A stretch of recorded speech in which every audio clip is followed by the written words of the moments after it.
Hello everybody, and welcome.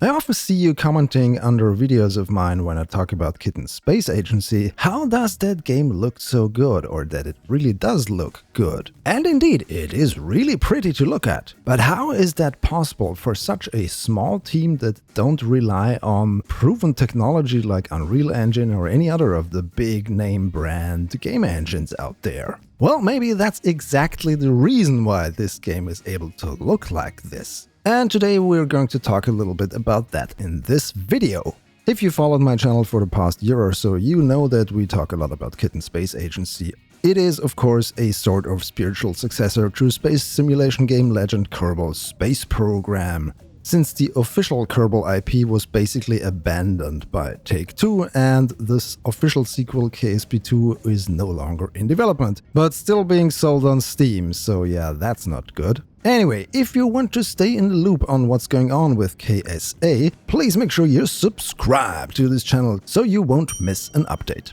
Okay, a little bit of background. Kitten Space Agency is developed by Rocketworks, a New Zealand game studio that also produced games like Icarus and Stationeers, both of which are very deep and rich in detail, not necessarily graphically, but in regards to gameplay and technical complexity, what you as a player can do within them. While the studio is small compared to AAA developers like some Ubisoft studio or Sony Entertainment or whatever, there's a lot of smart people working there, including some of the original developers for Kerbal Space Program. And they decided right from the start not to go with a off-the-shelf game engine, but they were relying on their own framework. Not even an engine, just a framework that they call Brutal. And with it, they have a lot of control what they can do within the game. For instance, they can directly access the Vulkan API of the GPU that you run the game on. And of course, they are not restricted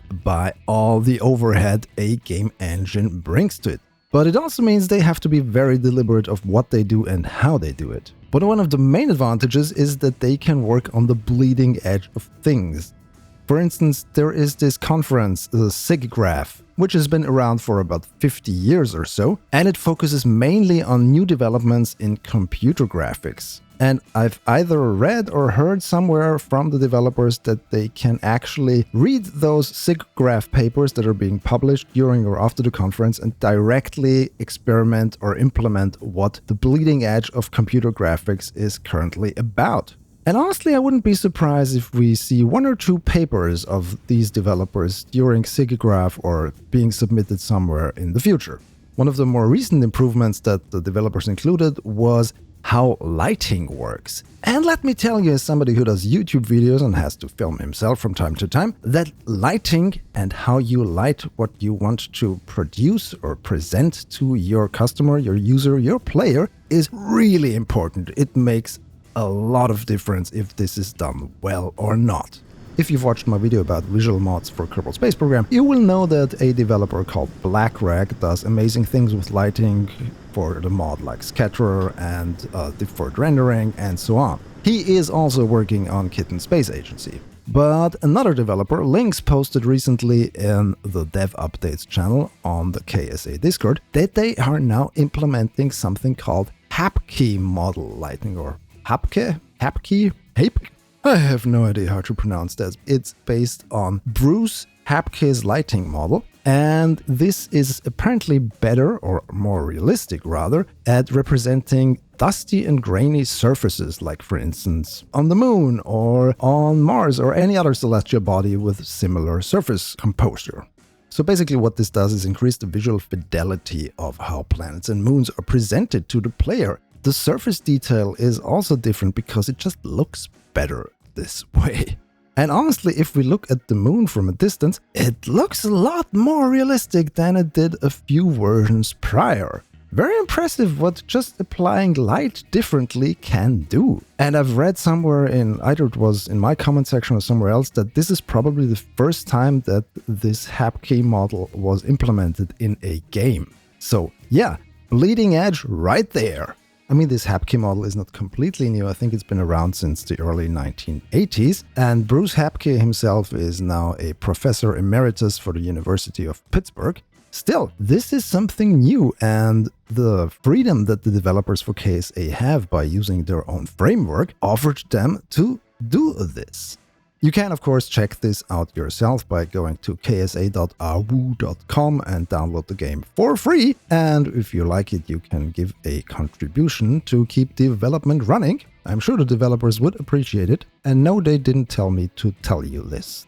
Oh, and by the way, the website now automatically detects your operating system and will download the Windows build or the Linux build based on where you access the website from, or from which operating system you access the website from. Linux gamers unite! Anyway, once you try that out and you think this is cool, give the devs a shout out or a contribution, and maybe also if you think that lighting model is awesome, have some love left over for Bruce Hapke for inventing it. Well, not really inventing it, but more like describing it, and a link to the Hapke model in the video description.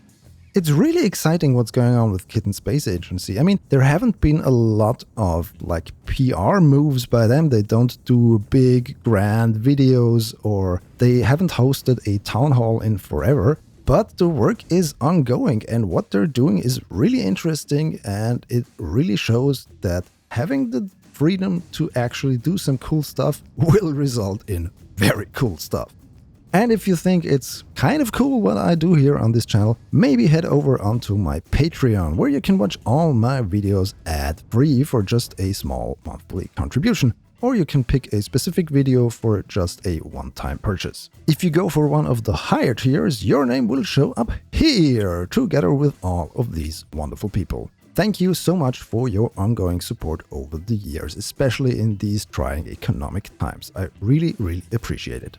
Honestly, before you spend some bucks on my Patreon, maybe shift those bucks over to the development of Kitten Space Agency. While the initial funding round was really impressive, I think the income has slowed down for them, so I think they could use a little boost there.